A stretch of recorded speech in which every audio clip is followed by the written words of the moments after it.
para você ser protagonista e vencer a si mesmo, né, ser o lutador principal da sua vida, são 3 P's, né?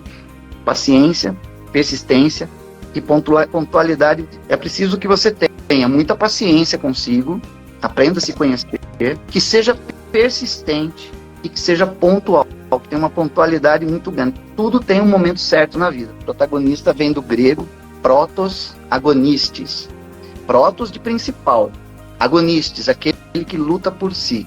É não desistir do seu propósito. Você primeiro precisa se autoconhecer.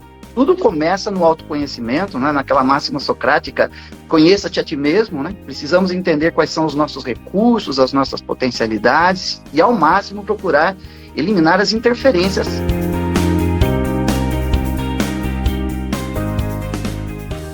Boa noite, Leda. Boa noite, tudo bem? Que alegria estar aqui com você nessa noite. Que bom. Eu estava com uma ansiedade positiva. Então, uma ansiedade positiva, e a gente aqui louco para saber como vai virar o protagonista da nossa própria vida. Muito bem, como vencer a autossabotagem. A gente se sabota muito, as pessoas se sabotam muito, de modo geral. Com certeza, Leda. Eu acredito sempre que são 4 emoções básicas da nossa vida, não é? E das 4 emoções básicas que nós temos, 3 delas são negativas.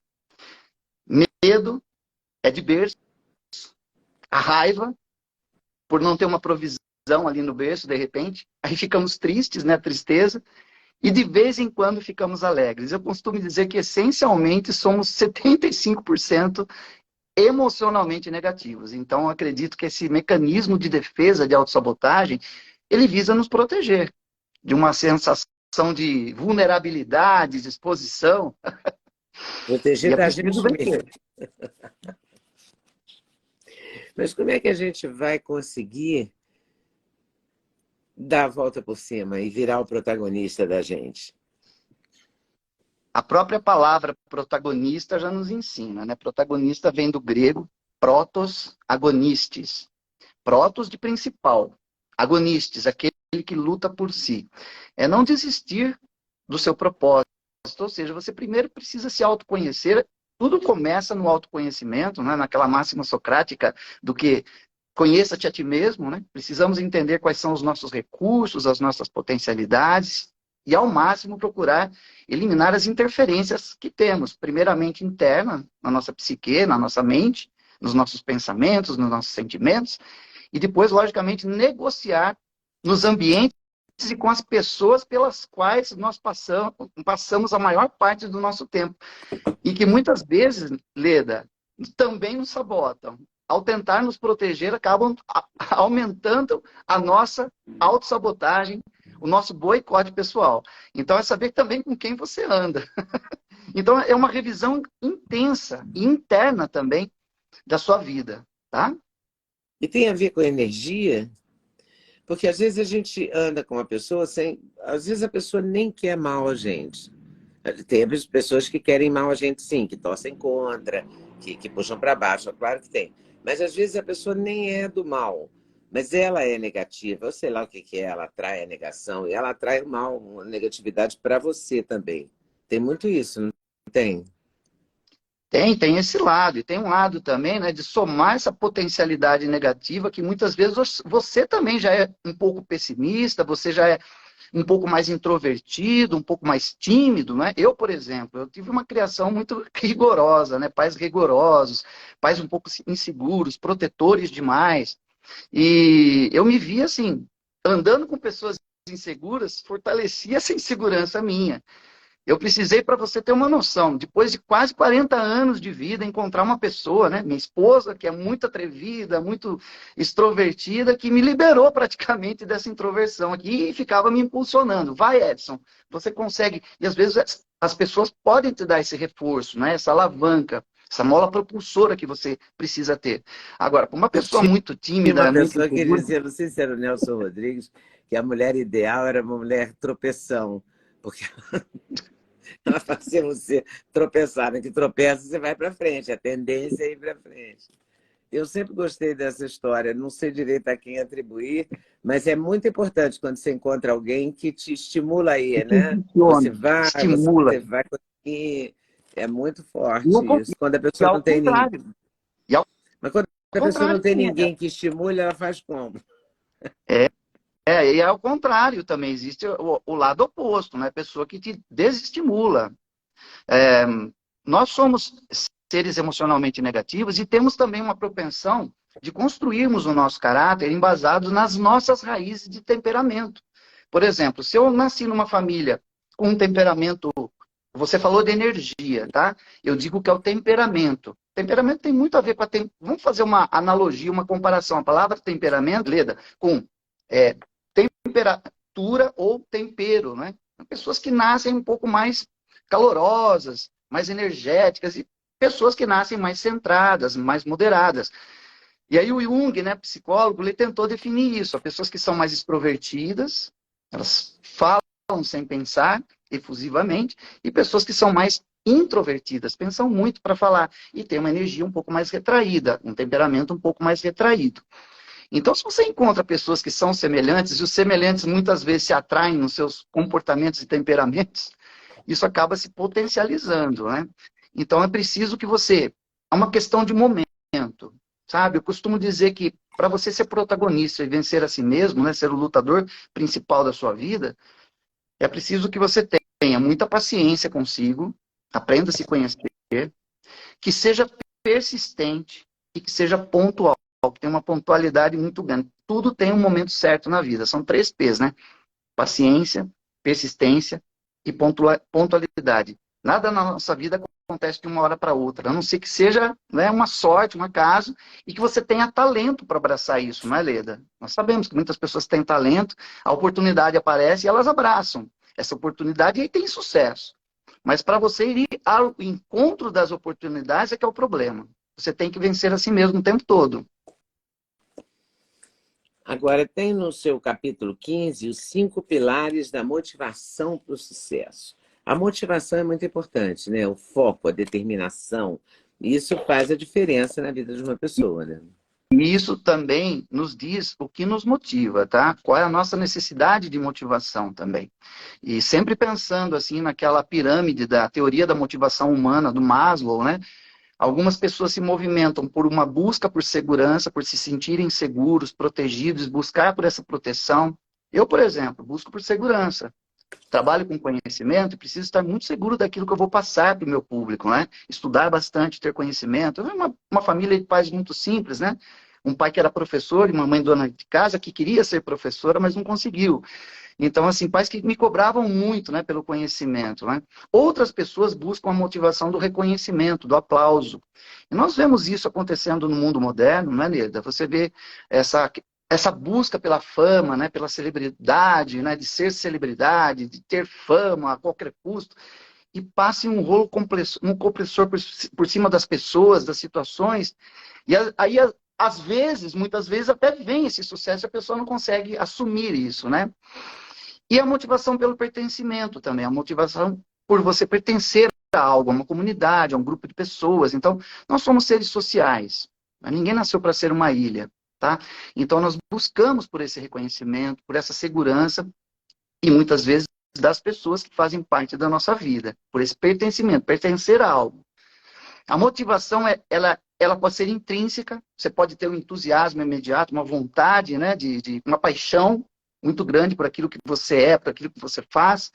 E muitas vezes a motivação também pode ser externa, ela pode ser extrínseca, né? Você pode olhar, mirar para um alvo e falar, eu quero aquele objetivo para a minha vida e ir em busca disso.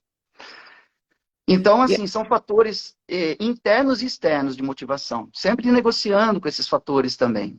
e até onde as escolhas, o decidir, eu quero isso, não quero aquilo e tal, influem nessa história toda? A escolha é determinante, né? A escolha é aquilo que divide você, que separa você. Porque toda escolha é uma renúncia, né? Se você vai para um caminho certo, ok. Se você escolheu o caminho errado, você renunciou ao certo também. Então as pessoas têm muitas dúvidas. E por que as pessoas têm dúvidas ao escolher, ao tomar uma decisão? Porque normalmente as pessoas buscam a opinião do outro, sempre. É impressionante, né? Qual é a sua opinião? Preciso fazer sei lá, uma viagem. Para onde eu devo ir? Então, sempre fica aquela questão, eu espero do outro que ele responda por mim. Eu espero do outro que ele assuma uma responsabilidade que é minha. Autoconsciência, Leda, a autorresponsabilização, se responsabilizar por si, pelos seus atos, é muito importante para a decisão das suas escolhas. E quando nós terceirizamos as nossas decisões, recai o quê? Ora, se eu escolhi, se o outro escolheu certo, ok. Se o outro escolheu errado, ele é o culpado. Então eu tenho que dar aqui, olha, o crédito para essa escolha errada a ele ou ela. Como é que você define o protagonista de si mesmo? Quer dizer, é a pessoa o quê? É a pessoa de sucesso? É a pessoa que se realiza na sua profissão? Que se realiza na sua vida social? Quem é essa pessoa que é protagonista? O sucesso, né, ele tem uma interpretação muito, assim, de semântica muito difícil, né? Sucesso. O que é sucesso para mim não é sucesso para você, não é sucesso para uma outra pessoa. Por exemplo, sucesso para mim é pertencer a um grupo, é estudar, é poder compartilhar, então ser bem-sucedido no meu conhecimento, dividir esse conhecimento, compartilhar esse conhecimento com o máximo de pessoas que eu puder. Ser um professor, eu sou nada mais do que um professor, né? Para outras pessoas, a busca pelo sucesso é financeiro. Então, essa determinação do que é sucesso é muito pessoal. Agora, eu acho que é importante dizer aqui, né?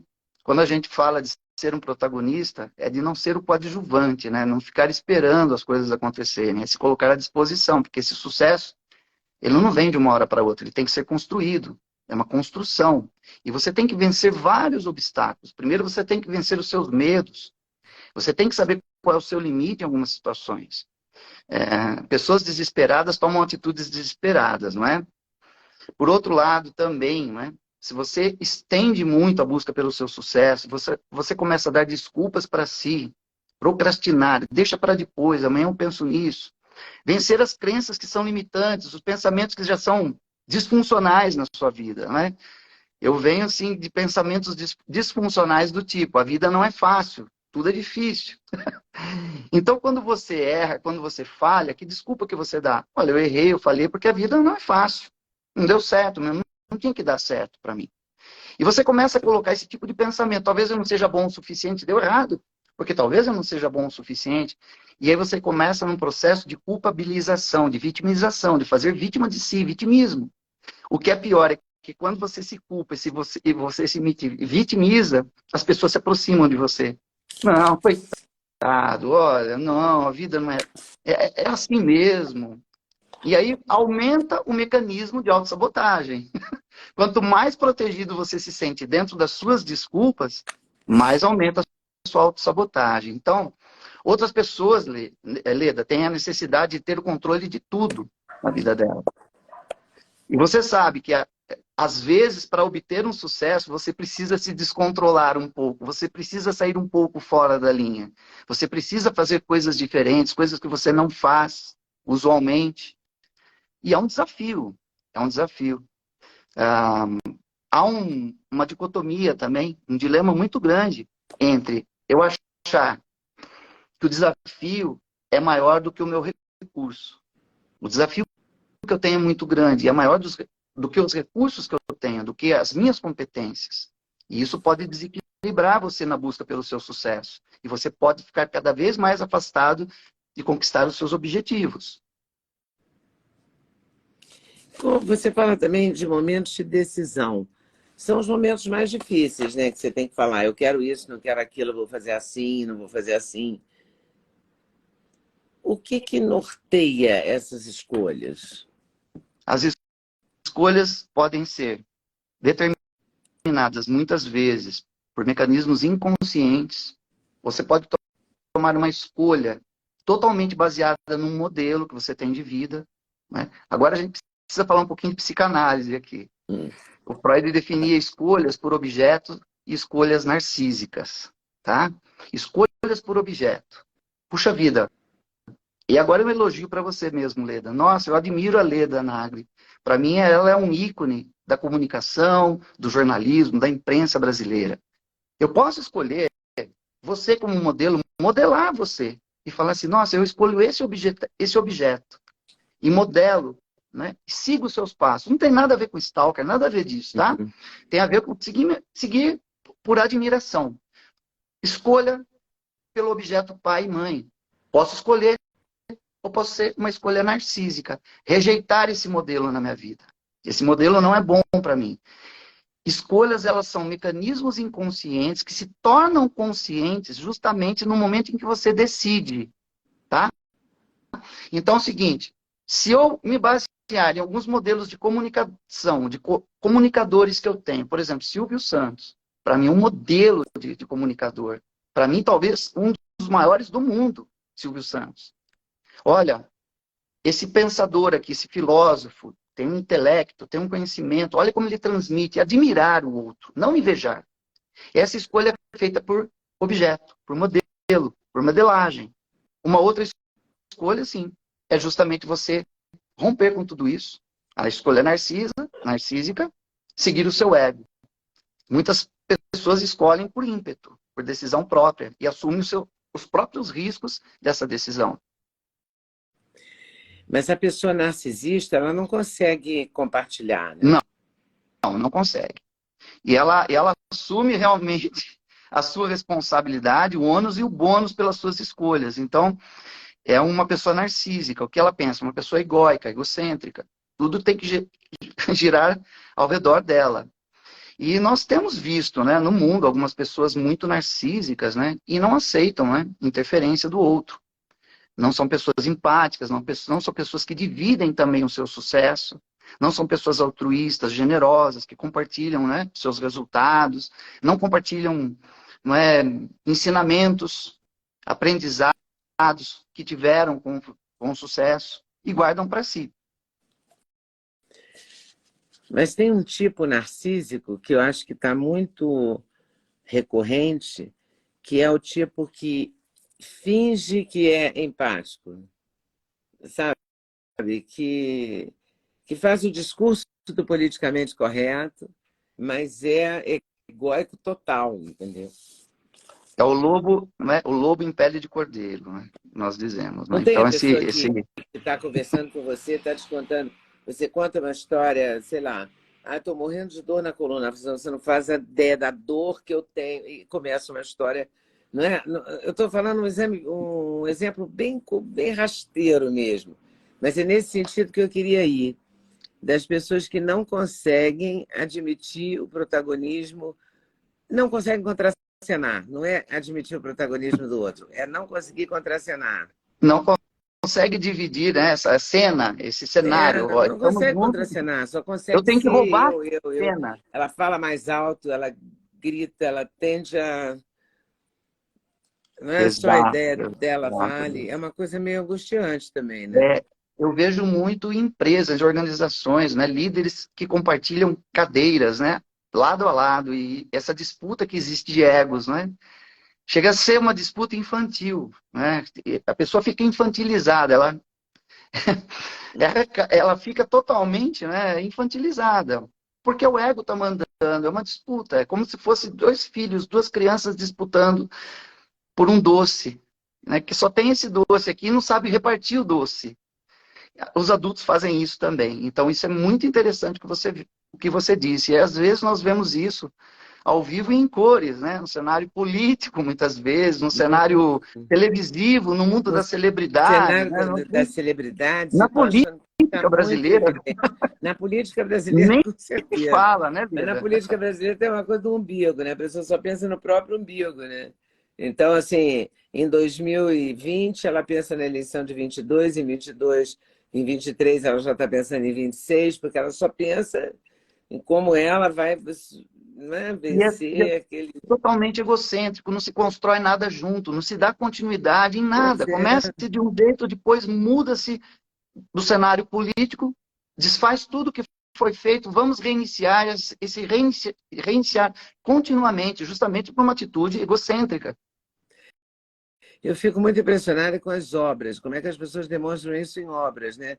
Todos começam uma obra, ninguém termina a obra do outro, né? Então, assim, você faz um Perfeito. colégio de 8 horas de turno. Você sabe que a educação é uma questão, mas você não prossegue naquilo porque não foi você que criou.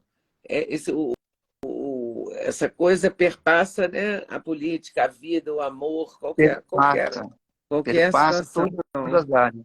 Perpassa todas as áreas, inclusive na nossa vida sentimental, na nossa vida afetiva, amorosa, né?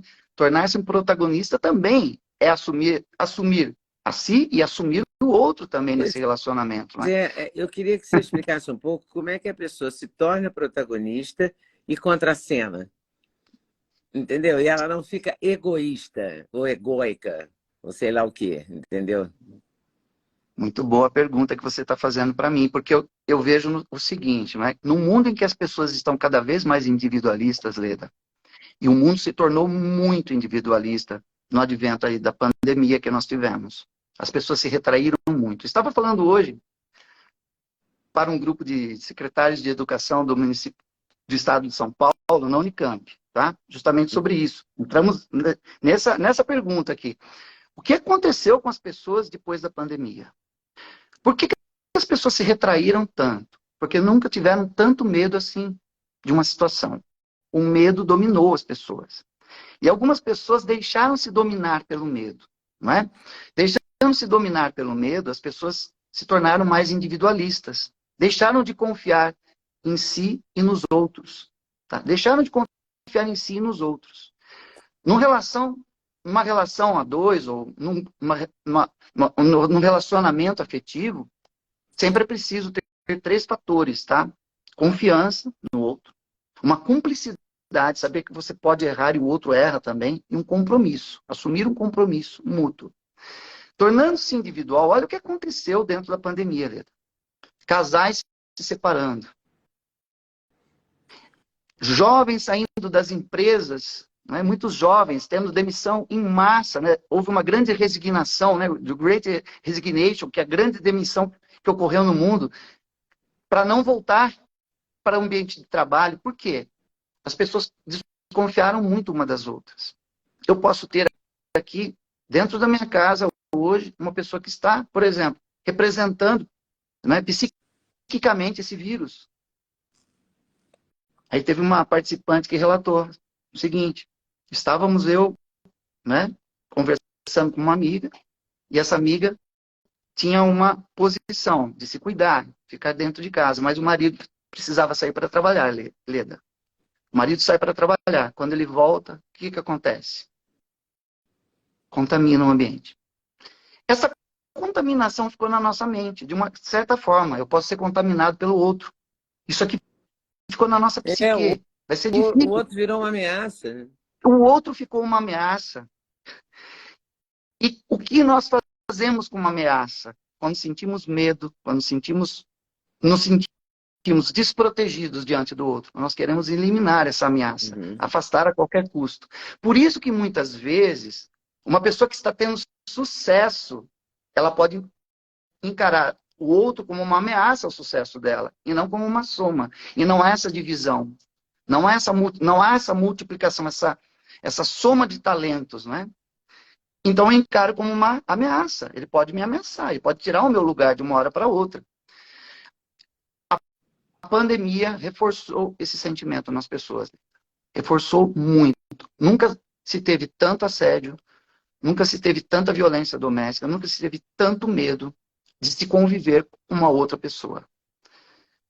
Até hoje nós temos esse resquício. Eu acho que esse trauma coletivo, que vai ficar um trauma posterior em todos nós, dificilmente será vencido de uma hora para outra. Eu estou dando um exemplo para você aqui de um pensamento que eu tenho, tá? E justamente eu estava compartilhando esse pensamento hoje com alguns educadores. Agora, você imagina uma criança, né, vivendo num ambiente assim, um ambiente de medo, de insegurança. As crianças usando máscaras. Usar máscara é o quê? É tampar a minha identidade. Tinha uma participante hoje que estava de máscara num grupo de 20. A hora que ela tirou, eu falei, nossa, nós desenhamos a pessoa de um outro jeito.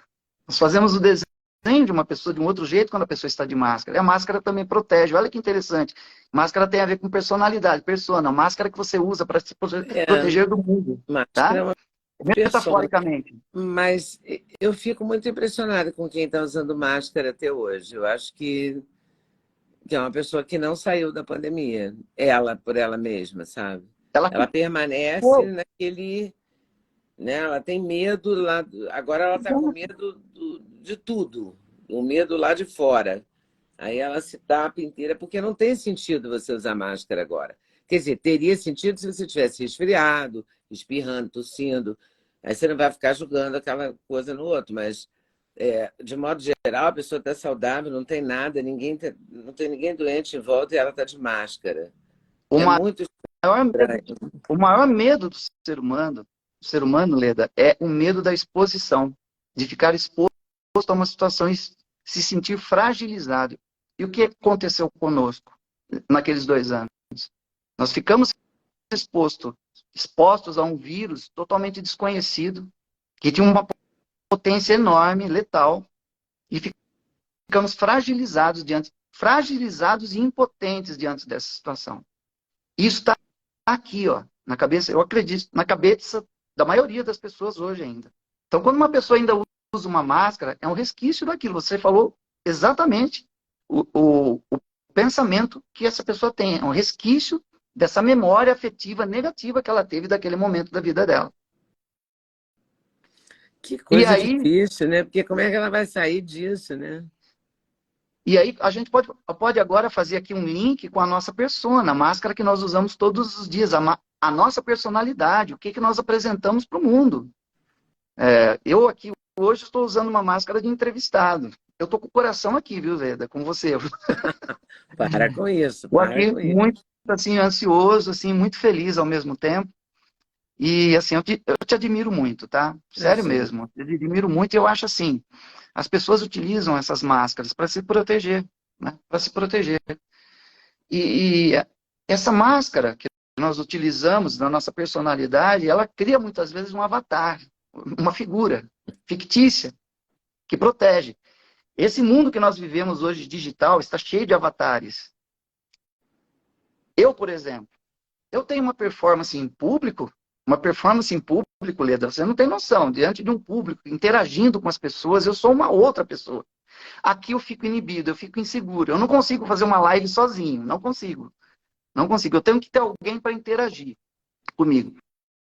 Agora, eu admiro, né, essas pessoas que têm os avatares que foram construídos, os influencers, né, a capacidade que eles têm de estar diante dessa tela aqui e de construir conteúdos, às vezes superficiais e rasos, né?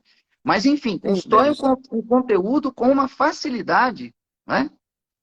E eu admiro, mas é uma Mas proteção. eu também tenho Conheço notado muito pessoas que se apegaram a esses avatares construídos isso, e isso. não soltaram nunca mais, entendeu? É o É que alter nem a ego. mulher da máscara.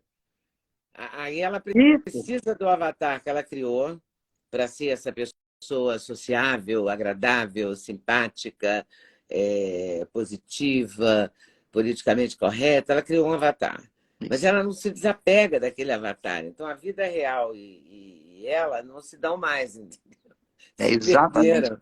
É uma loucura. O comportamento humano nesse momento é muito surpreendente. Eu acho que vai dar muitos livros ainda. Né? E Vai essa dar muita motivação tese. e essa motivação que o ser humano busca, esses avatares, esses influencers, eles querem reconhecimento, né? Eles estão querendo essa motivação do público. E o público entrega essa motivação para ele. Então, assim, só que eu já conheço alguns influencers, Leda, já cruzei com alguns deles nos bastidores, em algumas palestras, que diante do público, a hora que eles têm aquela interação com o público, eles tremem na base. Então, assim, é muito interessante, assim, assim, você entender. O Super-Homem, por exemplo, né? Tem o Clark Kent, que é totalmente tímido, né? Retraído. Mas quando ele tira lá o terno dele, ele se transforma no Super-Homem, ele tem um poder, ele tem uma autoridade, né? É muito interessante quando nós estudamos, né, o comportamento humano, e entendemos, né, que isso são mecanismos de proteção que as pessoas têm justamente para poder alcançar os seus objetivos. O convenientemente correto, o convenientemente político, isso que você falou, ser ajustado socialmente numa situação e desajustado em outra. Pois é, porque a gente quer o equilíbrio, claro, né? Que é uma coisa agradável, quer ser o protagonista, mas não quer ser o egoísta. Quer ser o Ou protagonista, mas não quer antagonista. necessariamente ser o antagonista. Quer ser o protagonista, mas não quer massacrar o outro. Mas eu não sei se é falta de recurso, se é falta de ferramenta, se é caráter. Eu não sei o que acontece. Mas o que está acontecendo não, uma misturada, uma mistureba, que não tá muito boa, né? Não é o ideal para a vida, né? Para ser E a, feliz, para e cumprir a sua qualidade. missão, para viver, existir de uma maneira feliz, né? Para ter uma É, atitude positiva, não é? perfeito, Leda. Eu digo que é, é a quantidade em detrimento da qualidade. Tudo que nós vemos de informação no mundo, do que é encarado hoje como sucesso, parece que é um sucesso superficial, raso, rápido, tem que ser tudo muito rápido. E nós não vemos nada profundo. Veja na parte cultural nossa hoje. Nós temos aqui situações que eu me pego pensando, nossa, olha como ficou, por exemplo, a nossa TV, a televisão, né? Programas de televisão. Como é que ficou a nossa cultura, a nossa música, o nosso teatro, em algumas situações, né? Então, assim, perde-se muita qualidade por causa dessa quantidade, dessa busca excessiva pelo sucesso, né? E a internet, ela vem para popularizar, né? O top virou pop. O top virou pop agora. E nem todos vão ser top. Nem todos os pops serão tops. E aí sim, você só consegue ser top galgando os degraus, construindo isso que você disse, ralando muito, né? Se colocando à disposição sempre, participando com a vida, com as pessoas, e não vivendo apenas no seu mundo egocêntrico, egóico, né? Tenho sucesso e só isso já basta. Como é que a pessoa pode se transformar na sua estrela principal, no protagonista de si mesmo? Como? Primeiro ponto é se Aprendendo conhecer. a Se viver? conhecer. Se conhecer. Porque Você, né, o tendo Mark Twain. atitude. Mark Twain. Vamos pegar aquela frase clássica do Mark Twain. hum, Os 2 dias mais importantes da nossa vida. O primeiro dia é o dia que você nasceu. Pronto. Ok. Veio ao mundo, é único, um ser único, maravilhoso, poderoso, ok.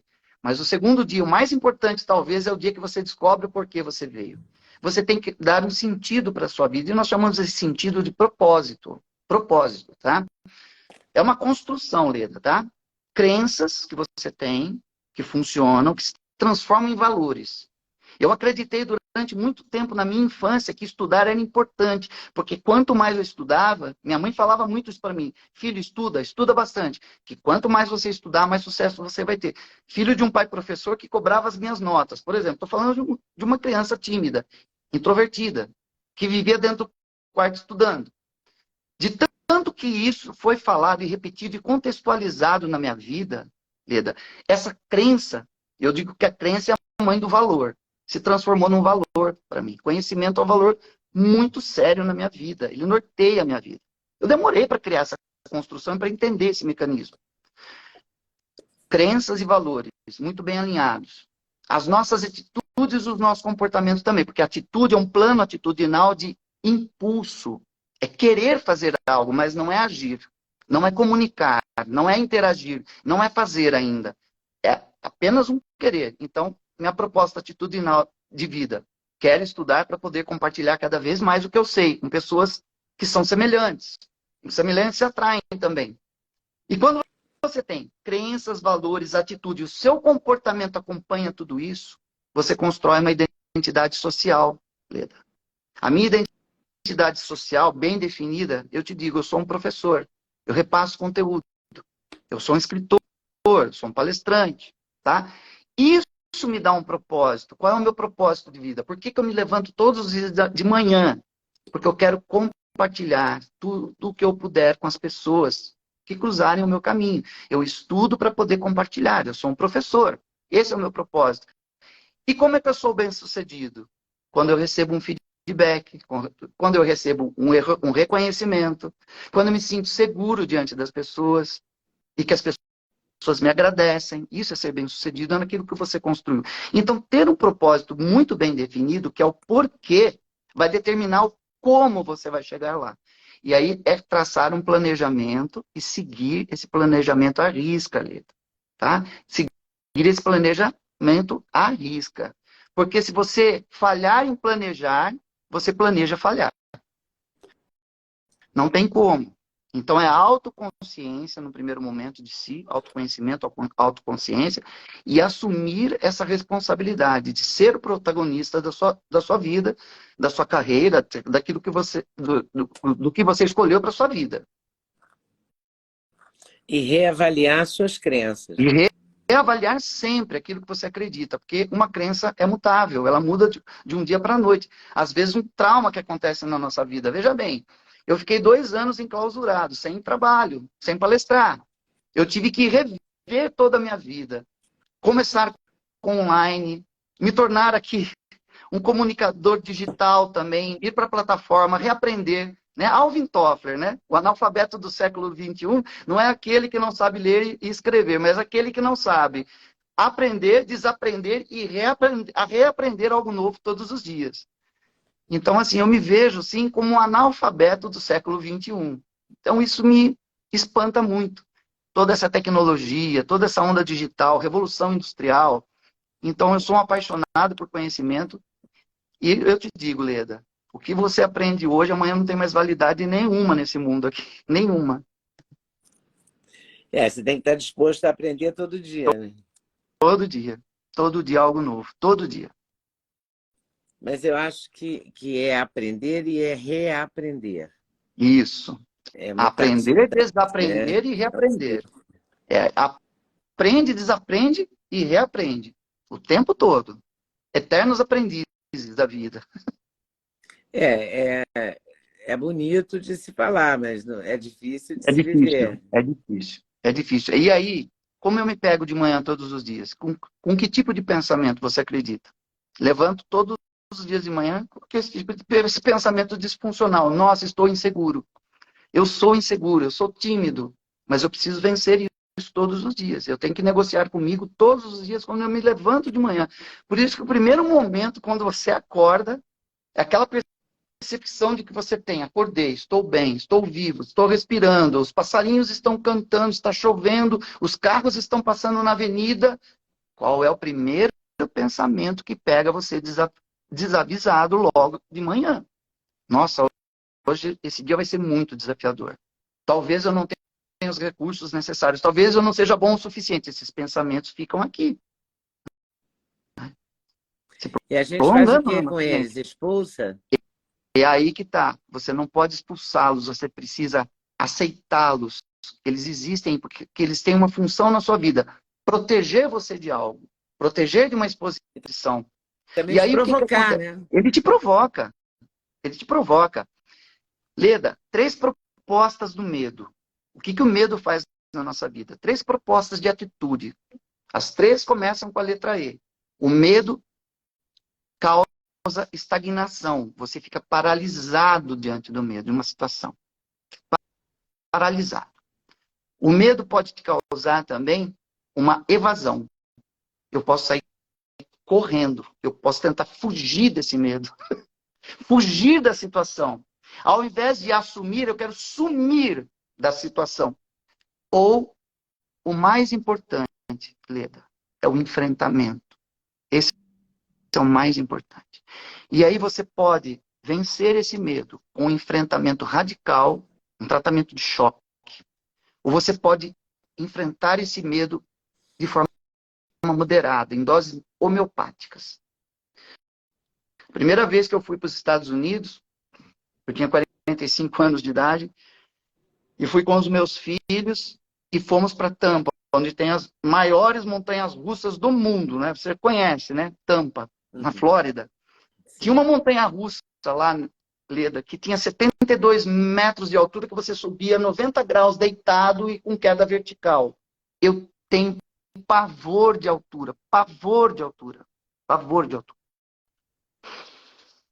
E os meus filhos, vamos, pai, vamos, que vai ser legal, aquele, né, empolgação, aquela motivação extrínseca, né? E aqui dentro você falando, não vai dar certo, não vou dar conta disso. Para você ter uma noção, a enfermaria do parque fica na saída dessa montanha russa. Então tem um plantão médico na saída da montanha russa. Vai dar M, né? Vai dar M. E eu fiquei observando as pessoas saindo da montanha russa ali. O que aconteceu? Eu fiquei negociando. Foi? Olha só, enfrentamento radical. Como é que você enfrenta radical? Eu vou na maior, na mais intensa, o medo mais intenso, eu vou enfrentar ele agora. Ok. Enfrentamento moderado. Por favor, você é do parque, fala para mim onde que tem uma montanha russa de criança, onde os pais vão com seus filhos, que não tem... Ah, aquela ali. Enfrentamento moderado. Começa com a menor e vai aumentando gradativamente até chegar na maior montanha-russa. Eu fiz isso como palestrante na minha carreira. Eu escolhi fazer isso como palestrante. Comecei palestrando primeiro na minha comunidade, no hospital que eu ajudava, né? E com as enfermeiras, com os médicos. Vamos lá, vou dar uma palestra, uma festa de aniversário de 15 anos da minha filha, vou falar, vou homenagear. Depois com 50 pessoas, com 100 pessoas, 3.500, 5.000 pessoas, e o medo está aqui ainda. Eu te pergunto, qual das duas maneiras de enfrentamento é a melhor? A que melhor serve para você? E na montanha russa, eu fui na de 72 metros. Eu enfrentei em dose radical. E você fui parar na enfermaria. Ou saiu direto fui parar na enfermaria, Leda. Mas aí, o que aconteceu? Eu senti tudo que eu poderia sentir de ruim naquele momento ali. Tudo. Pressão, né, abaixou, a alma se desprendeu do corpo, né, na hora de... Literalmente, fui parar na enfermaria, mas eu senti o amor dos meus filhos, da minha esposa, da minha família, me senti reconhecido, me senti abraçado, me senti seguro, me senti pertencente, fui motivado de uma outra maneira. Resultado, jamais eu desisti da montanha-russa. Eu prefiro a montanha-russa do que o carrossel, porque montanha-russa tem altos e baixos, e carrossel você fica girando e não sai do mesmo lugar. A vida é uma eterna montanha-russa. E a solução é enfrentá-la. Enfrentar e escolher se você quer enfrentar em dose homeopática, moderada, e logicamente muitas vezes com alguém do seu lado, para te ajudar nesse enfrentamento. Aí você pode ter até um terapeuta, por exemplo, um psicanalista, né? Ou de repente alguém que você confia muito do seu lado e que te impulsiona, que seja uma mola propulsora na sua vida. Não uma muleta para você ficar escorado nela. Se livre das muletas da vida. Encare e encontre a sua mola propulsora. Esse é a grande dica que eu te dou. Porque veja com quem você se senta. Sabe aquela máxima? Com quem você se senta na sua mesa? Você está cercado de quem? Com pessoas que te propulsionam, que te alavancam, que te desafiam, que te provocam, como a Leda falou, aquela pessoa que só te protege. A intenção de proteção você já tem, o medo já te protege. Agora, para se desprender do medo, é preciso ter respeito a si mesmo, a esse medo, mas não aceitá-lo. Eu respeito o medo, mas eu não aceito. Porque ele me inibe, ele me recalca, ele não me deixa avançar na vida. É preciso estar atento e forte, é isso mesmo. Olha, adorei. Muito obrigada, Edson. O Edson fez o livro Protagonismo. A editora é... A autografia do Rio. Está nas melhores casas do ramo? Ela é, do Rio de Janeiro, inclusive, tá? É. Então, como vencer a autossabotagem e obter resultados mais positivos em liderança, vendas e empreendedorismo. Leda, só uma coisa. Esse daqui é o meu 4º livro, tem o 5º que eu estou lançando. E quando eu escrevi meu 2º, você lançou ele lá no Rio. Eu fui no seu programa. Qual foi o livro? No seu programa. A Mulher é um Show, é um livro sobre a essência feminina. A essência da mulher vencedora, na época. Você tinha um programa muito interessante com uns 4 ou 5 participantes, eu era um chamava deles. Sem Censura, muito legal. Eu adorava Exatamente, eu acho que fazer. era ali na Lapa, né? Fiz 20 anos e 8 meses.